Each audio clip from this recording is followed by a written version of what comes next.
सांगलीत पालकमंत्र्यांचा थेट संवाद, नाराज कार्यकर्त्यांची नाराजी दूर। पालकमंत्री चंद्रकांतदादा पाटील यांच्या सांगली दौऱ्यानिमित्त आज दिनांक 9 रोजी हरिपूर रोडवरील शिवपार्वती मंगल कार्यालय परिसरात भाजप कार्यकर्ते कुणाल संगपाळ यांच्या निवासस्थानी पालकमंत्र्यांनी प्रत्यक्ष भेट दिली।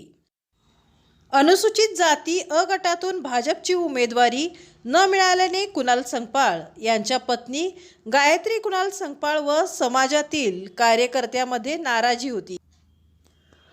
हीच नाराजी दूर करण्यासाठी पालकमंत्र्यांनी थेट संवाद साधला। यावेळी भाजपचे आमदार सुधीरदादा गाडगीळ, दीपक बाबा शिंदे, पृथ्वीराज भैया पवार तसेच भाजपचे असंख्य पदाधिकारी व कार्यकर्ते उपस्थित होते।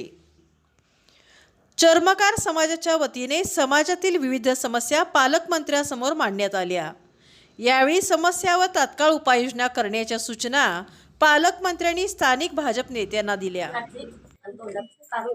आमच्या गल्लीत कोणी नाही उमेदवार, त्यामुळे याला हे करा।